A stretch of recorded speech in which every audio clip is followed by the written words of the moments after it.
తమిళనాట super star Rajinikanth తర్వాత ఆ స్థాయి స్టార్డమ్ ఉన్న నటుడు విజయ్. ఆయన్ని అభిమానులు ముద్దుగా దళపతి అని పిలుస్తుంటారు. తమిళమే కాకుండా కన్నడ, మలయాళం, తెలుగు మార్కెట్లలో ఆయనకు మంచి క్రేజ్ ఉంది. ఇటీవలే లియోతో బ్లాక్ బస్టర్ అందుకున్న విజయ్ ప్రస్తుతం పలు ప్రాజెక్టులతో బిజీగా ఉన్నాడు. ఈ నేపథ్యంలోనే ఇటీవల ఓ సినిమాకు 100 కోట్ల పారితోషికం తీసుకున్నట్లు వార్తలొచ్చాయి. సినిమాలతో తీరిక లేకుండా ఉన్న విజయ్ రాజకీయాలపై కూడా పూర్తి స్థాయిలో దృష్టి పెట్టినట్లు తెలుస్తోంది. కొంతకాలంగా సేవా కార్యక్రమాలు చురుగ్గా చేపడుతున్నారు. ప్రతిభ కనబరిచిన 10వ తరగతి, +1, +2 విద్యార్థులకు ప్రోత్సాహకాలు కూడా అందిస్తున్నారు. సూపర్ స్టార్ రజనీకాంత్ రాజకీయాల్లోకి రావడం లేదని తేల్చేయడంతో విజయ్ తన రాజకీయ ప్రవేశాన్ని వేగవంతం చేస్తున్నారు. అందులో భాగంగానే తన అభిమానుల సంఘమైన విజయ్ మక్కల్ ఇయక్కం నిర్వాహకులతో ఇప్పటికే 4 సార్లు సమావేశమయ్యారు. తాజాగా చెన్నై శివార్లోని పనయూరులో 150 మందితో సమావేశమై పార్టీ పేరు, జెండా, అజెండాలపై చర్చించినట్లు తెలుస్తోంది.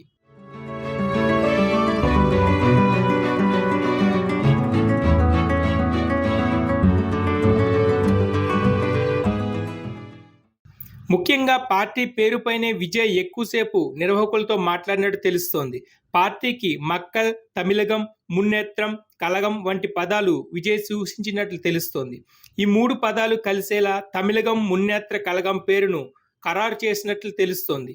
ఇదే పేరు తాజాగా ఎన్నికల సంఘంలో కూడా నమోదు చేసినట్లు వార్తలు వినిపిస్తున్నాయి. అయితే దీనిపై అటు విజయ్ సన్నిహితులు గానీ, అభిమానులు గానీ ఎలాంటి క్లారిటీ ఇవ్వడం లేదు. 2026లో జరిగే తమిళనాడు అసెంబ్లీ ఎన్నికలే టార్గెట్గా విజయ్ రంగంలోకి దిగనున్నట్లు సమాచారం. అయితే ఈ ఏడాది జరిగే లోక్సభ ఎన్నికల్లోపే పార్టీని ప్రారంభించి తప్పొప్పులు సరిచేసుకుని మరో 2 ఏళ్లలో జరిగే అసెంబ్లీ ఎన్నికలకు సమాయత్తం అయితే బాగుంటుందని విజయ్ ఆలోచనలుగా తెలుస్తోంది. దీనిపై క్లారిటీ రావాలంటే కొద్ది రోజులు ఆగాల్సిందే.